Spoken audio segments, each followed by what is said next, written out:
take a moment and look at the space around you. See the objects, see the screens, see maybe you're looking at a wall or painting or objects. And as you're looking at the surroundings, I want you to think about how they mean nothing. I want you to look at each item and to yourself and say, this screen doesn't mean anything.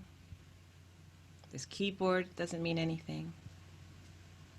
This wall doesn't mean anything.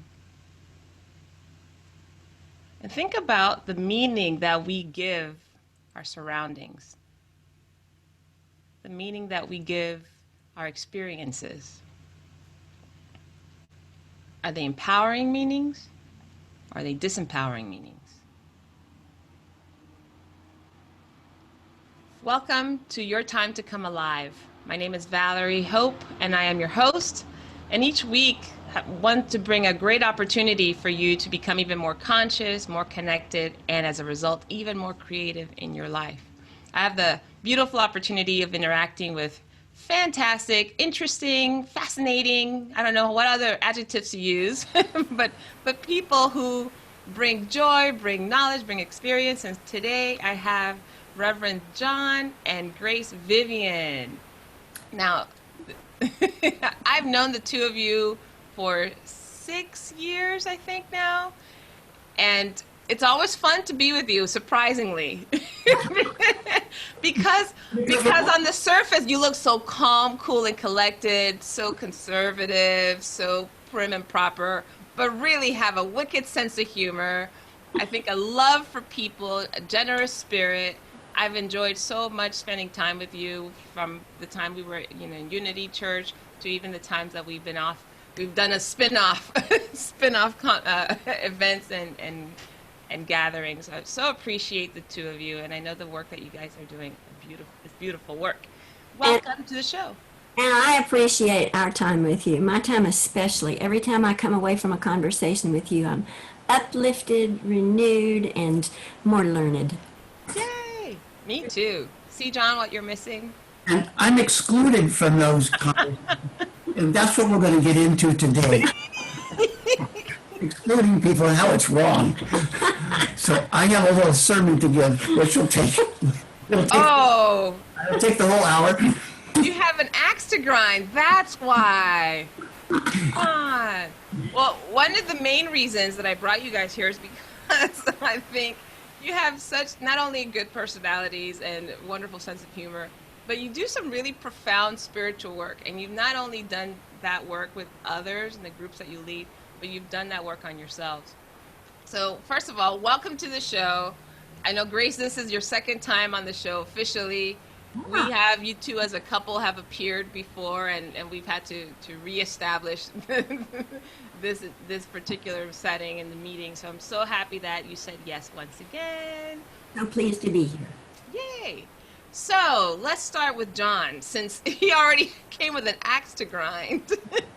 It won't take me that long, though. I have a list of things that I'm mad about. Wicked. So, John,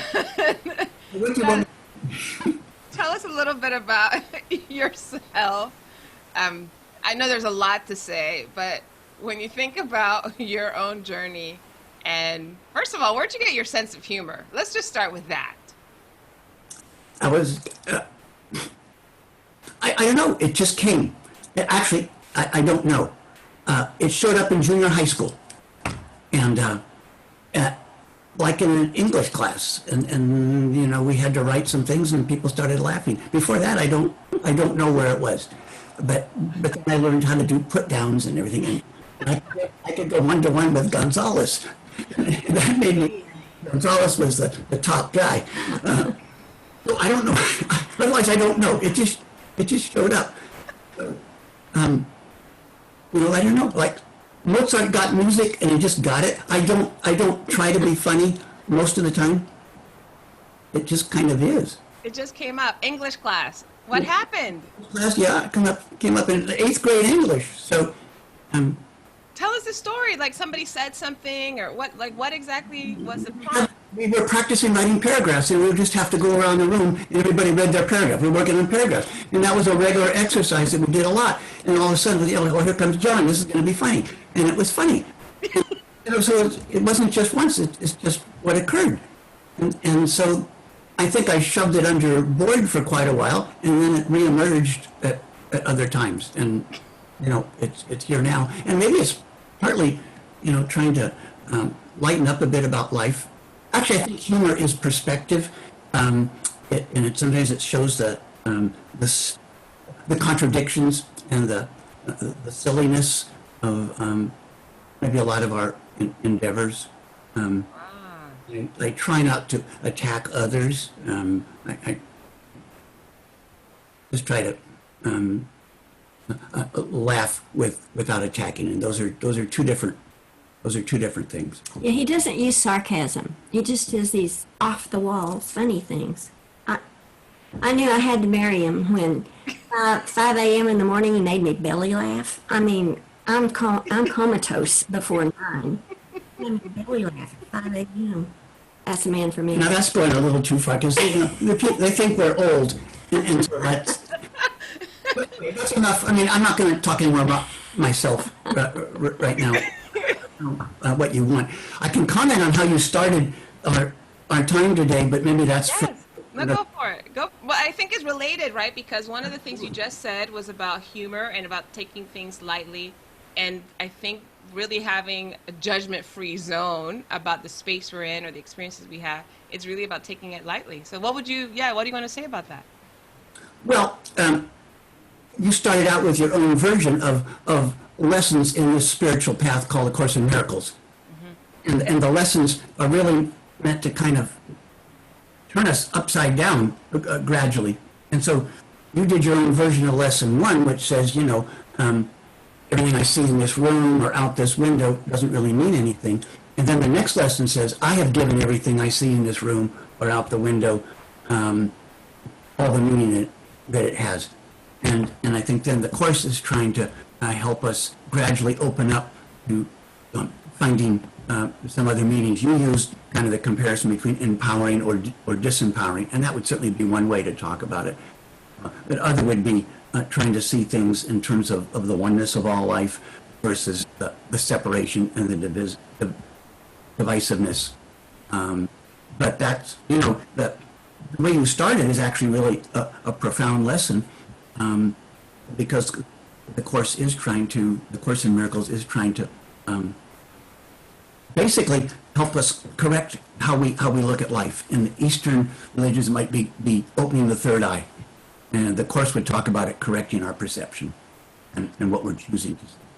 And so, you started out with that lesson, which, really can tumble people if they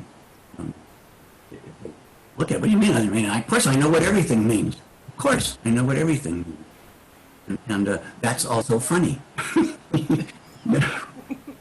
So, I'm going to stop with that. I don't know if you want to know more about me or switch to talk about Grace, because I haven't been given, permission to. My accent. You seem very comfortable not needing permission, John. So. I'm going to sit back right now, and then I will wait for you to say something to me or to. No, this is, first of all, I think is lovely. That's, I think, a great tie-in. That in the 8th grade you discovered that your humor somehow brought some lightness, and then your maturity, as you matured, you see that that's a way of also holding life lightly, right? Not taking ourselves so seriously. And I've gone through many years of probably being deadly serious. I mean, there's something surfaced in 8th grade, and then probably went underground for a while, and reemerged later in life. And part of that really connected, I think, to the Course in Miracles, which I picked up 29 years ago. And we can talk more about that, Oh, I want to. So, Grace, maybe this is a great time to come in here because, well, your interview, when we did the podcast sometime last year, I can't remember when, we talked about control and that was one of the areas that you were wanting to grow and expand yourself in. So tell us a little bit about the Course in Miracles so that people have a context for what this course is and why we're even talking about it today. It is profound. It is both theoretical and highly practical.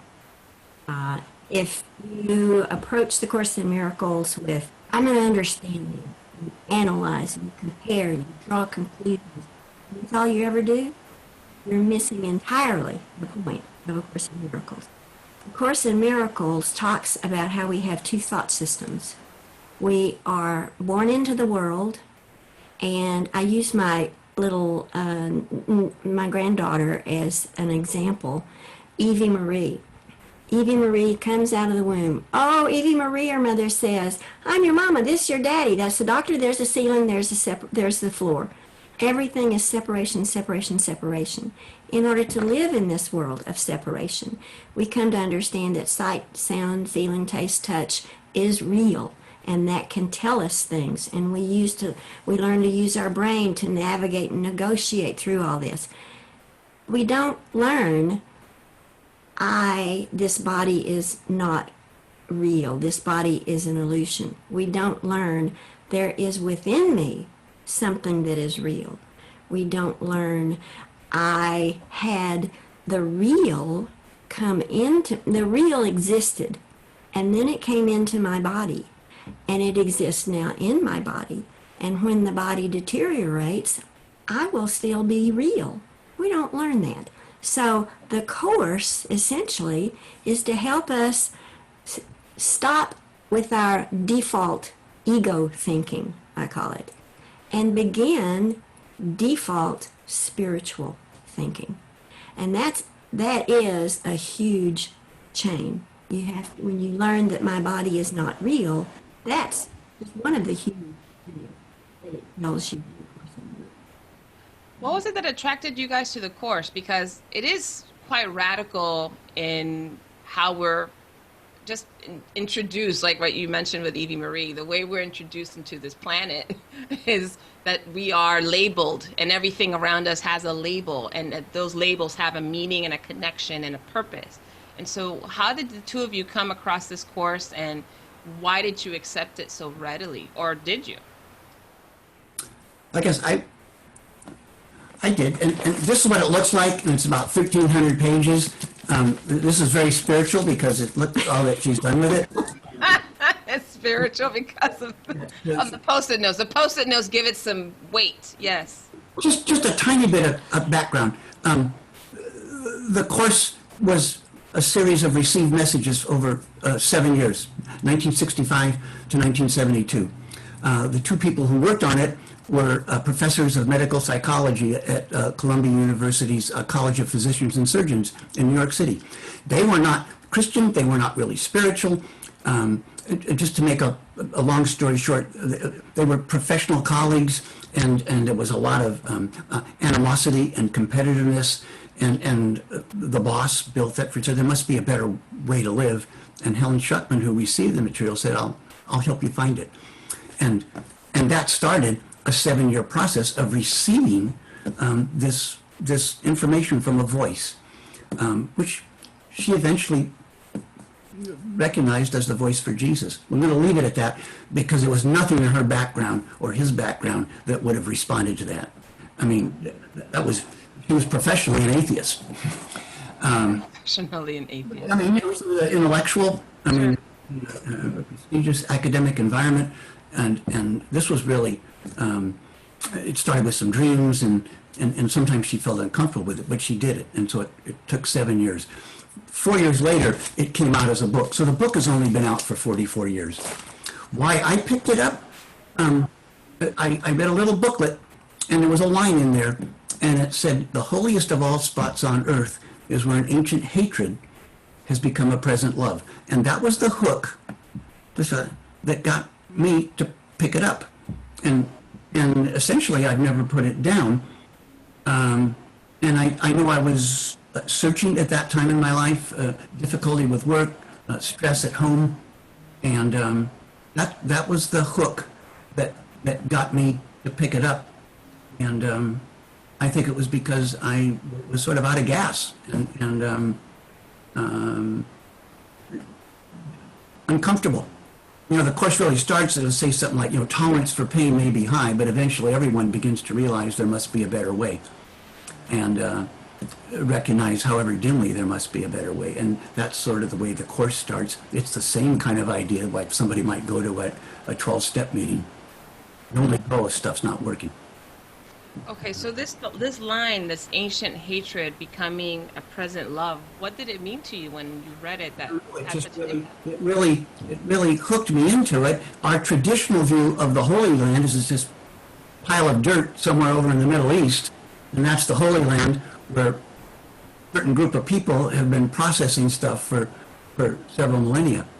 And this just put it in a whole different context. It said the holiest place on earth is not this pile of dirt in the Middle East. It's wherever an ancient hatred has become a present love. And somehow that just stuck. It touched something deep within me. I didn't know any more than that. I had no idea what I was getting into, but sometime shortly after that, I bought it and started working with it. So, what have you discovered about this theme or that thought? What has that taught you guys? Well, I don't know. Do you want to speak, or do you want me to speak a little more? I just say eventually it finally got down to the centrality of forgiveness. The Course is a spiritual path that really shares themes with Christianity, Eastern mysticism, and psychology. But its central teaching is forgiveness. And it's forgiveness at a different depth than we might normally think. Letting somebody off the hook because we think they did something bad to us. I think essentially it's about correcting my perception, seeing the essential oneness of all of life. My essence, your essence, and Grace, and the President of the United States, the person who would like to replace him, our essential essence is love, even though we may wrongly disagree with one or both of their lifestyles or what they represent. I think that's both the opportunity and the challenge. And in our environment right now, certainly we're promoting the division and healing and attack. And I think the Course really offers something else with millions of opportunities. Say about that right now, but it is a way to be at peace.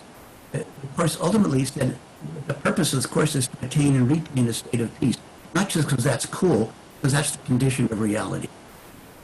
And it's only from that point. Not because it's cool, because it's a condition of reality. Well, it's just cool to be at peace. Well, it kind of is. Is it cool to be at peace? Yeah, but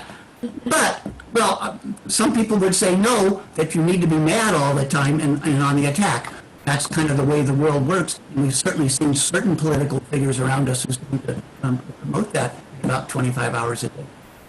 But all they're doing is reflecting what the culture is about, right?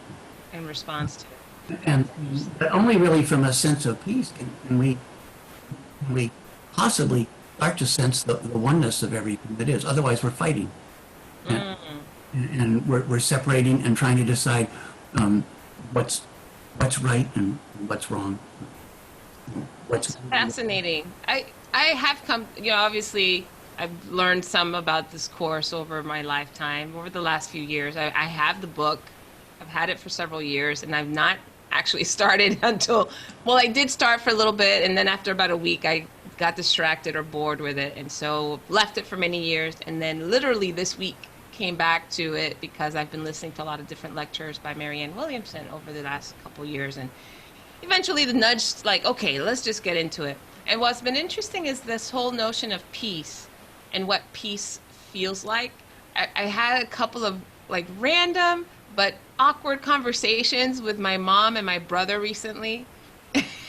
and so it's silly, not even silly, because it was one of those conversations where it could have been really judgy, really judgmental.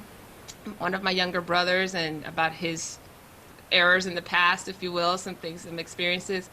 But I was able to ask the question, first of all, because I pride myself in just getting in there and just asking whatever is there for me to ask. But I think what I brought to it, not giving it any meaning, but literally just, hey, I'm curious about this.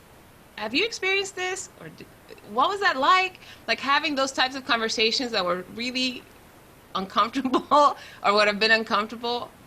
But yet we had such a beautiful, peaceful conversation about it because there was no judgment. There was no, that was wrong. How could you? I can't believe. And from a place of curiosity, I think so many things are healed. You know, so for me, this ancient hatred doesn't necessarily mean some ill will against someone, but I guess some misconception, a misperception of someone's intent or someone's lifestyle or somebody's actions, and the judgment that I used to have, because he used to say how judgy I was when I was younger, like 10 years ago younger. I think we, certainly I did, and I had really good parents, but you realize later what a judgmental atmosphere I grew up in. I didn't grow up in the South, I grew up in California, which is cool, always has been cool. My parents, Really, always. my parents are from the Midwest, and you realize later, good night, we had a small little kingdom and a pretty tiny little outlook, as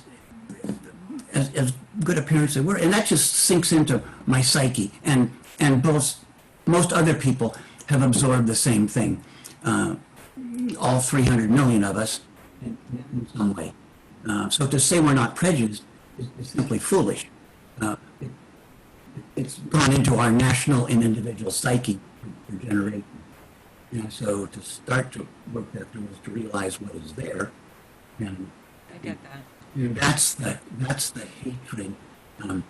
Might not be expressed with knives and guns, although sometimes it will, but just this separation and this continual judgment and dismissing.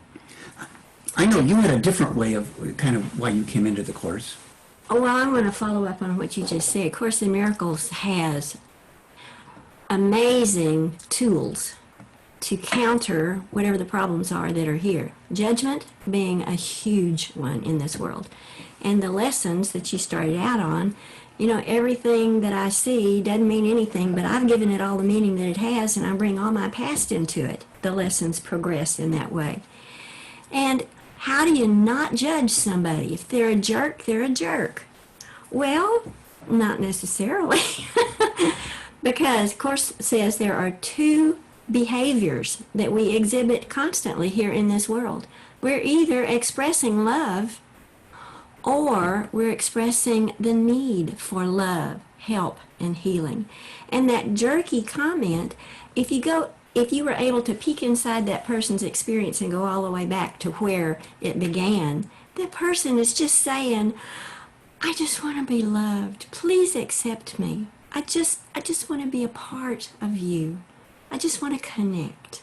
So in our saner moments, if we can see the jerky behavior and know that that didn't have anything to do with me, that has to do with that person's past and what they have experienced, and the wounds, issues, fears, and false beliefs that they are carrying around with them in their head to interpret everything that they see in their world. Just as I have my own wounds, issues, fears, and false beliefs that I carry around with me always. And I judge, I perceive what's in my world according to that. So we're taught, quit judging. Okay. Course in Miracles says you were taught very badly, very badly. You had a terrible teacher. Quit judging. That sounds like a judgment, ironically. It's a truth. We were taught very badly. It's an objective fact. Okay, so let's break it down, Grace, because I get the premise and the concept of not being judgmental about things, but what is something that, a false belief you mentioned, right? What's a false belief that you've seen challenged as you've taken on this new perspective in the course? It's gonna be good.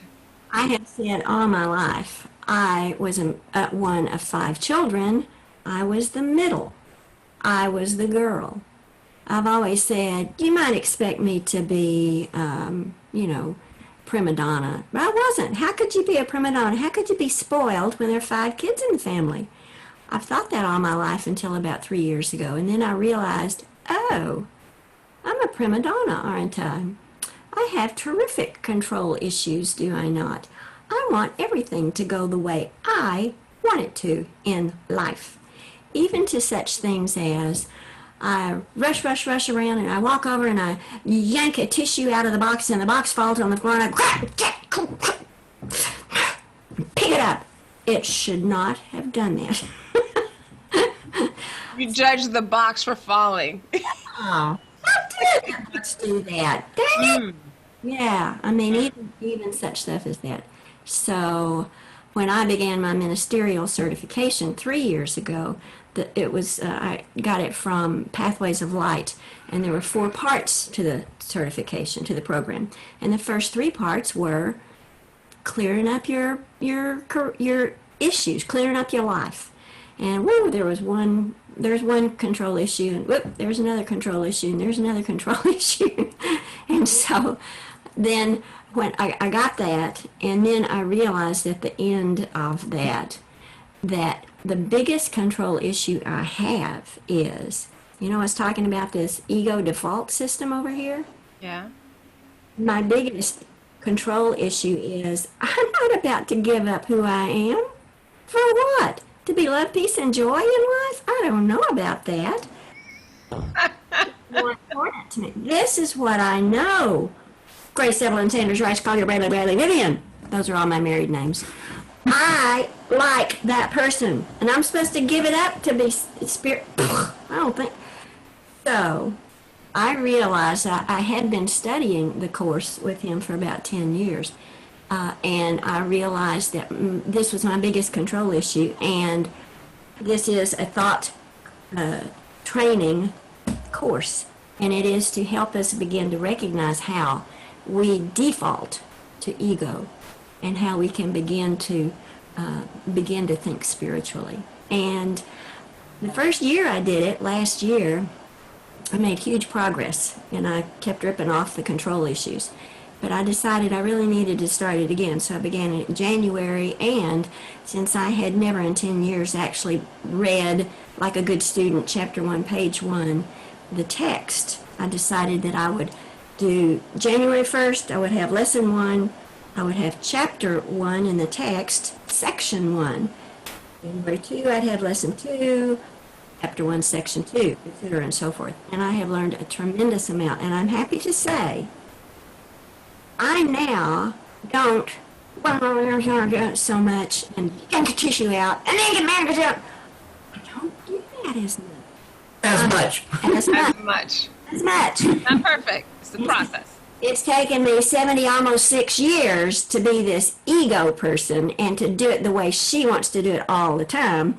And I have only been actually making this change over to the spiritual thought system for 1.5 years. So, hey, I don't do it as much, and I am making progress. I am much more peaceful in my life. The things that irritated the you-know-what out of me, I will do things like I'll use the tissue box. I will walk over, I'll yank these tissues out, and I'll go, no, Grace. That's what happens when a tissue box doesn't have but 1 or 2 tissues in it, and you just yank it out with such force. It's doing what it ought to do. This is what's called reality. You don't need to fuss with reality. Much. All right, so I'm curious because both of you obviously are students of this course. How does that impact your relationship? How do you see it show up and how you relate to one another? Oh, I have to start first.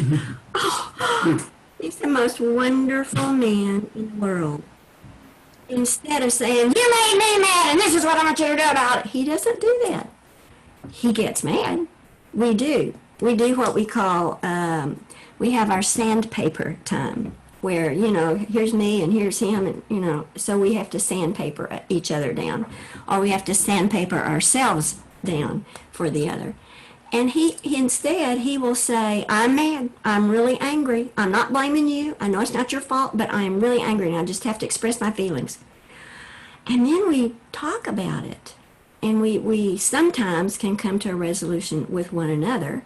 And sometimes we just kind of see, okay, this is where you are, and this is where I am. And often I have to go off and say, okay, Spirit, you got to help me with this. I go into my meditation and I feel the feelings, and I focus in my body wherever it is, because that's important. Your feelings always stay in your body. Feel the feelings, focus in the body. And I ask Spirit to help lead me through this. Often, way often, something will occur to me that will lead me to my mother. I had a seminal, difficult experience with my beautiful, loving mother. And most of my issues today, I can go back to some portion of my difficult relationship with my mother. And so then I get an opportunity then to realize this upset that was about the orange juice had nothing to do with the orange juice. It was a reflection of something in my past. And it gives me an opportunity to revisit what happened with my mother, because I often can see an incident with my mother, and I can realize, of course my mother was not patient at that time. She had 2 teenagers, I was 6, she had a 3-year-old, and then she had a brand new baby. How could you possibly be patient?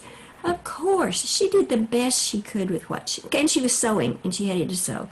She did the best she could with what she had. And me, I was this vulnerable, magnolia type person where if you touch to them, they're going to get a little bruise. I was a very sensitive child. Of course I would take on the wounds, issue, fears, and false beliefs that I did at that time. So it's an opportunity for me to forgive myself, an opportunity to forgive my mother, an opportunity to regain, to move the block to that love that's been complicating my life all this year. So it's very, very practical. I can see how John reminds you of your mother. Yeah. I can't get her to clean the house as much as I would like. It's hard to answer the question. We do conflict, because that's just the way it is. Yeah. And so I think relationships somewhere are the fast track to enlightenment. So, we've got this marvelous a path, but it really has to be applied to specific people in specific situations. So it would make sense that somebody you live with and see with, a lot of that's going to occur there. So it occurs everywhere. And I would say, and let me finish, that we do conflict, but we do resolve it. And I think that's a part of the practicing of forgiveness that the Course talks about. So we're not trying to gloss over and pretend, this doesn't occur. We're here and we're working on our stuff, and, we're still working on stuff in our 7th decade. 8th, whatever, we're in our 70s. So, we're still working on stuff. But that gets back to this whole idea of the holiest of all spots on earth is where an ancient hatred has become a present love. And that ancient hatred being what's sunk into our psyche individually and collectively for generations. And so, we're really a partnership in this, but sometimes, it's difficult. But the Course path is just profoundly helpful. All the lessons, the text is almost 700 pages. It's really intellectually rigorous. The lessons are all personal. If you do them, they will all engage you here. What do you think draws people to the Course? Because when I think about it, I love the aspect of peace. I think feeling comfortable in my own skin, feeling that the thoughts and emotions that come to me don't hijack me. I'm able to still have positive experiences and relationships with people. I think most recently is really because I've felt that there's so much heavy energy right now in the world, right? There's so much heaviness, and it was starting to weigh down a little bit. And my company's called Connect to Joy. The show is called Time to Come Alive, and I felt like all those forces that were countering that effort were just becoming a lot. And I was really looking for a discipline to help me continue to move and keep my gaze up. Like you talked about, like engaging the third eye, like that spiritual center, and wanting something to keep me there more rigorously than just having a conversation here and there, or, you know. So that's what drew me most recently to this work. I'm curious about what brings people, at what point in time do you notice people come to connect with the work? It answers questions. I was 14 and a half years old, and I asked my conservative Southern Christian Sunday school teacher, "You mean to tell me that somebody that's, say, in the deepest jungles of Brazil, and they've never been out of their jungle, they've never been out of their village, and much less have they seen or heard about Jesus, you're telling me that that person is going to go to hell?" She didn't answer that very well at all. Course in Miracles answers that question. He says, "I didn't die because of your sins. I did not die to punish you. I came to spread love, to let everyone know that God is love. That's all God is. God is not a vengeful God. God doesn't forgive because God never condemns." So that's the first thing. I came to show you love. I also came to show you your body is not real. All this stuff around here, around you in this world is not real. You are a child of God. You inherit all God's characteristics. God is but love. Therefore, so are you. So it answered for me so many questions. And then it gave me so many practical kinds of things to do in the world. Forgiveness and how to deal with judgment being one of them. I recently, as I have been reading the text this year, I've been noting several things. You know, this passage, oh, that's in this category. This passage, I can put that in that category. I recently typed out all of the passages in guidance that I had been collecting. Now, I'm only up to chapter 24, and there's 31 chapters. So even up to now, there were 11 pages worth of sightings for guidance, such things as ask the Holy Spirit. You're not capable of seeing the cause of the cause of the cause of the cause, and the effect of the effect of the effect of the effect, nor how a decision might affect numerous people in your lives. But Spirit can. Spirit knows all that. So, what are you relying on your ego for? Ask Spirit. And it's very specific, like things like, show me where to go, what to say, to whom, what to think, and what thoughts, what thoughts to say, and what actions to take. Very specific. So it doesn't leave it doesn't leave a lot up to well, it does too leave a lot to your imagination, because there's some bits and pieces of it that are opaque. They're a little bit difficult to understand, because these lofty concepts and our rudimentary language, even though we're highly developed as civilizations, our language truly is rudimentary in trying to explain some of the deepest things. So I think that's one of the reasons why the Course often is difficult for people to understand, because you're trying to develop a whole new language. You know, I just respond to what you said about, you said, why do people come to it? Yeah. You talked about, they come to it like you picked it up recently. I'm back. Looking for something that would be more helpful.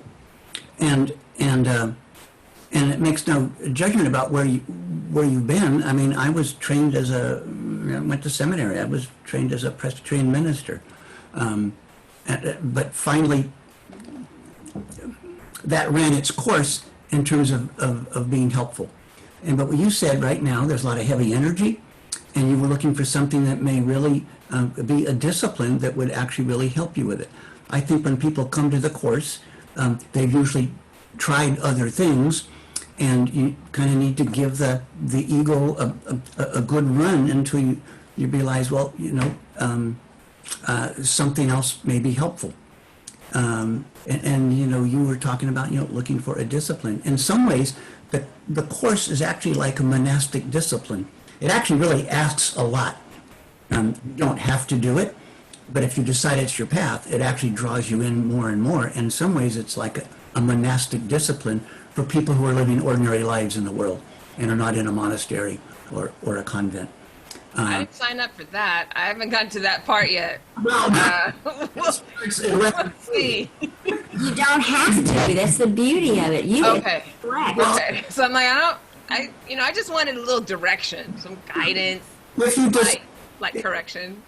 but if you decide it's something you want to pursue, it will ask more and more in terms of a discipline, and it won't ask you to give up your day job, and you know, you don't need to give up your car or whatever it is. But it gradually will draw people in if they decide to stay with it, and it really is ultimately a rigorous discipline, and it's all a choice. Nobody makes you do it, but True. it makes you I go. just felt called. Yeah, you're right. It is a choice. I've kept feeling compelled. I'm like, okay, I need something more. Yeah. Okay, so let's talk about this in terms of the work that you guys do with other people. And of course, keeping everything confidential, right? You don't want to talk about your clients per se, but And I will. I got names, I got dates, I got. But when you think about some of the things that people are struggling with, that the course helps address, like we talked, you know, Grace, you mentioned that, you know, we are not our bodies. You talk, we're not our thoughts or emotions. We get that. Again, it's pretty conceptual. And then you mentioned the tissue box. But when you're thinking about like real issues, people who are not employed currently or are uncertain about their career, they're uncertain about their health, they're uncertain about some of the justice issues that are showing up, you know, with the conversation around racism, the conversation around children going back to school, whether you should wear a mask. I mean, there's so much. Talk about sandpaper time. It's like expanded. So what are some of the challenges that people are able to have some new perspective or tools or practical application of this course to those challenges? I think people want a community, and they want a place to be. Mm-hmm. We're all looking for that, and particularly when things seem to be falling apart or very stressful. And now a whole lot of other stressors have been added in recent months. But I think in part it's kind of what we said before. Either there's enough pain, or as Grace said, the more traditional approaches that I tried just didn't give me the real guidance that I want.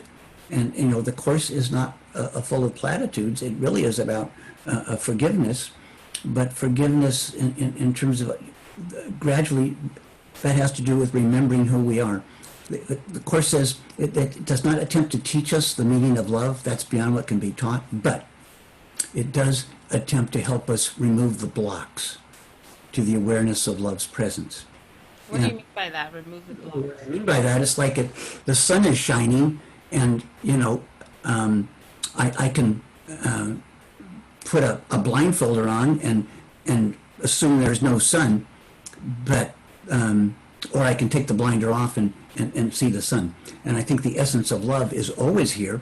It is always with us, but we block it with our fear thoughts and our separation thoughts, and the little nudge on the dashboard that says maybe there's something to address is some kind of discomfort.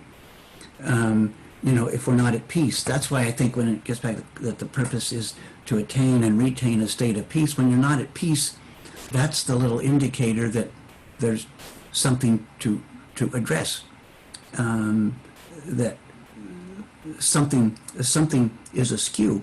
And I think people may be surprised that certainly the Course teaches that God wants us to be happy. That may be some brand new information also. And so then it's about being honest with our unhappiness. You know, you can keep attacking only so long, and finally that kind of runs its course. And you know, you get tired of winning arguments or fights, and something else, comes along. Again, I think generally when people come to us, although there's exceptions, they aren't real young. We do have people with us right now who are Me. mid to late 20s. Yes, it seems like we have more younger people, which is interesting, because historically, some people need to run with this thing for a while, maybe go through a marriage, maybe have a business that collapses, maybe have a health challenge, and ooh, something's not working, and I need some direction. I need a sense of security in the midst of all this stuff, which is just swirling. I mean, if you just look out right now, it looks like it's totally out of control. I mean, is the economy going to fall apart? Are we all just going to get sick? Is the political system going to bring us to another civil war? And that's just what's there. You don't have to be a guru from the Himalayas to notice that. And I think what it offers is a sense of belonging and ways to become at peace. But we have to do our own work, which is about forgiveness. I mean, only about forgiveness. And for me, I think one of the important things is that we aren't our bodies. We're not just our brains and our hearts and our emotional system. We are spirit. We have a wise inner guide, and we can access that wise inner guide. We keep asking. If we keep asking and keep listening, we will get our answers. Our answers come sometimes from people of voice. Sometimes it comes as a nudge. Sometimes somebody else says something to them, and it leads them somewhere else. That wise inner guide. There's something that says, if you knew who walked beside you, fear would be impossible. We always have help, but we have to reach out for that hand, metaphorically. That help is never going to be superimposed in our lives. We are the leaders and guiders of our lives in this world. We came here to be separate. That's what this world was for. We separated. God did not kick us out of Eden. We walked out. We decided that we wanted to be somewhere else. There's another thing in miracles that says, you're asleep in God right now, dreaming that you're here in exile. We always have the spiritual help. And in today's world, it seems a little weird to say that this computer is not real, my body is not real, the trees are not real, that's all illusion. But in fact, that's true. In Journey Beyond Words, it says, you come here so seriously, but try to treat this world like a little baby, an infant treats its toys. It picks up something, chews on it, and then throws it away. It picks up something else and plays with it and puts it away. If it gets broke, it's not brokenhearted. It just plays with it in a different way. Children, we came here and we're like infants, and we can play with what we have. When we get tired of playing with what we have, then we can look at what is it that we're attaching to in this world that keeps us from our happiness. If we attach to stuff, and we have to have this worldly stuff to be happy, we might want to rethink that, because everything in this world deteriorates. Nothing stays the same. It's constantly changing, except what's within us. And the only thing that's going to remain from all of this experience that all 3 billion of us are having is the love that we express and that we receive. The love that we give and take is what is lasting and real. So it's very practical with everything that's going on around us. Ask, what is yours to do? And listen for what is yours to do. And know that everybody's looking for love, just as you are. That's lovely. And I think that there are so many things, because there's so much noise and there's so much perceived chaos, right? It's hard to hear that voice. It's hard to know that guide exists, or sometimes we are swayed by so many other forces, right? And I think even for me over the last few weeks, and I've shared some of this with you, Grace, that really looking for what is mine to do here? Like really, what is my assignment? How can I bring of myself? And the challenge has been, it's been interesting because, right, the world says do X, Y, Z. You have a business, this is a tool, and this is the resource that you need to apply to this situation. And I've not felt peace about that approach. I really haven't. And I realize now, even saying this out loud, that I notice when I don't have peace, I ruminate about something. The topic keeps coming up again and again and again, and I'm asking 25 different people for their ideas, their opinions, their thoughts. I don't let it go. And what I've started to work on recently, just in conversations, even just the last few days, is okay, well, this is what I want to do. This is what makes me come alive. This is what I feel I have a gift or talent to provide in this situation. And although I have opinions that say, no, that's not enough, or no, that's not really, you should do more than this, you should do it like that. When I came to that conclusion that, yeah, this is really how I want to provide this support, it really felt like peace. It felt like, okay, that would be easy for me. And it would be fun. And it would be something that I think could be useful. So anyway, all that to say, more to come later, but I really feel that being able to distinguish between all the noise and all the voices in the head that tell us do this, don't do this more, do this less, versus, oh, that was easy. You hit on A Course in Miracles principle. It is, if you are in alignment with Spirit, you will feel peace. If you're out of alignment with Spirit, you will feel any number of things, anger, depression, shame, discomfort, whatever it is. If you're in alignment with Spirit, whatever your decision, whatever your actions, whatever your thoughts are, then you will be peaceful. So do I still have to do the course? Like, I'm already there. Well, there's a bunch of other stuff you can learn too. So, there's more. By the way, the beginning of the course says this is a required course. The amount of time you give it is your choice. I love this. Okay, so going back to something you said, John, as we're thinking about just wrapping up the conversation, you mentioned that the sense of belonging that people are needing in that community, and I know the two of you provide that in many ways. Can you talk a little bit about how you provide community around this particular subject, and what can people do to access that? We don't have physical meetings anymore. But we have 2 or 3. But you're there. You're not like putting a robot to work or recording, right? You're like physically there. No, we don't have those meetings anymore. Not interaction. My consciousness will be checking in with you at 7. Yeah, and we give them an address where they can send money. That's kind of work. Yeah. Well, Zoom has worked much better than we ever thought it would. So we do offer Course in Miracles classes. We offer a couple a week. One is on Monday evenings. One is on Wednesday at noon. We have a healing circle on Saturday. Yeah, Grace does. Co-sponsor. Pardon? We co-sponsor. Co-sponsor. Yeah, with the Unity Church. Unity on Greenville. We advertise that. We like to put in a punch for Unity on Greenville. They're a beautiful church, and Course in Miracles principles, and they just dovetail. Grace does spiritual counseling, and some of it's on Zoom, some of it's by phone or FaceTime.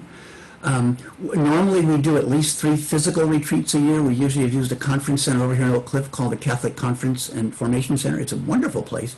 We're not doing that right now, but we are going to have our first Zoom retreat in the middle of August 15th.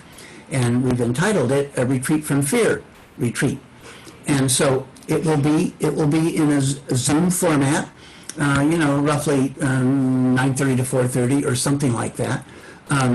We will have some times together. We'll have activities that people can do on their own at home. We'll be able to break it up where people can visit with 2 or 3 people. We don't know how many are going to participate, but say in our Monday night classes, we've been having 15 or 20 people all the time. So there's room for people to to do this. So we're experimenting with our first Zoom retreat, and obviously other things like that are being done right now by others, just, kind of a necessity is the mother of invention.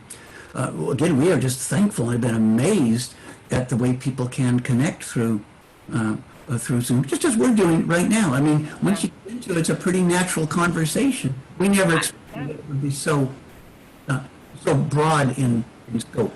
So I like you like this much better, John. Right? You're like, yeah. You don't I like you like this. You're with me, yeah. Yeah, because then, you're going to want to hug me, and we don't hug anymore. And we don't hug right now, no. And you don't fist bump and stuff. So, yeah, this is perfect. We can't fist bump, no. So, anyway, I guess that's the next thing we're doing is a retreat, but we have regular classes. Grace does quite a bit of spiritual counseling, either through this or phone or even on FaceTime. If people are interested, they can simply look at onelightministry.net. Things are listed there, just about what we offer, and a bit more about our background. But so we offer several places for people to belong. I don't know whether you want to say more just about some of the individual things. I mean, Grace does, almost all the spiritual counseling. Do you want to say any more about that, the caregivers or anything like that? We also, I have a caregivers, group as well. People who have spouses or others that they're working with. So we have that as a counseling offering as well. And we do an awful lot of just independent stuff. People have a question about something, and of course we'll respond either text or email and or phone, whatever they need. And I have at least two things that we offer: a healing inner child class that I was trained to do, and it was produced by Pathways of Light, and an accessing inner wisdom class as well. And those we do pretty much on request. If anyone would like those, then they need to ask me, and I'll set something up and do it. So healing inner child seems pretty self-explanatory. And what's accessing inner wisdom? What does that mean? You know how I said we all have a inner higher guide, wise guide? Mm-hmm. This is how do you access it? Just what do you do? How do you get in touch? How do you learn to listen? How do you learn to ask? You're my wise inner guide, well, outer guide. You've given me so much, yes, over the last few years that we've met and talked and spent hours and hours. You know what? Course in Miracles says we're one. You and I. It's as if this spirit is a body. The spirit walks over and picks up a glove, and they put on the Valerie glove, and then they put on the Grace glove, and they talk and they do, and they can do all sorts of things together, and ultimately the Valerie glove goes off, the Grace glove goes off, and they deteriorate, but the spirit, the essence of life continues. That's cool imagery. I love it. Here somewhere, yeah, the John glove is. John glove's in the closet where the shoes are. It's like a puppet. That is really this beautiful imagery to consider that the source is the same. The expression of that source is different, right? I'm so grateful to be friends with the two of you. Love the work that you do and the wisdom that you've poured into me and that you've also shared with so many others over the years. And, we want to take advantage of these gloves as best we can. So I will definitely add into the show notes the link to the website as well as any details around the registration for the upcoming Retreat from Fear retreat. Yeah. I think this is prime time for us to really take a look at what meaning we've started to attach to all these fantastic, incredible activities happening in our midst. I'm so grateful for the two of you. Thank you so much for having us, letting us share, and we value your being. I was going to say your friendship. I value your being. Your being, yeah. You are a ray of light. You are. You are. Thank you very much. I will receive that, and I continue to expand it. Like, I said this, I think the rigor of doing something like A Course in Miracles is exactly that. Like, how do you shine up the light? How do you make sure that it's focused and it's continued to source? and really help others, right? To I think what we have in common is really that we want to be a contribution and we want to be of service to those around us. And so thank you guys so much for helping my light continue to shine, and I wanted to also do the same for you. Thanks for joining us today. Thank you so much. Absolutely. And those of you who have tuned in, thank you for joining us as well. Please connect with us. First of all, you can go to timetocomealive.com and subscribe so that you get every single episode directly into your email inbox. And if you just prefer a nudge from YouTube, you can subscribe to our videos on YouTube, to Connect to Joy, and there you'll find a series of episodes that we've done over the last year and a half, and you will get a notification every time there's a new video up for you. So make sure you go to either of those two spots. Thank you so much, Grace and John Vyvyan, for joining us once again for Time to Come Alive. Y'all have a wonderful rest of the day. And you. Love to you. Bye. Love you guys. Bye.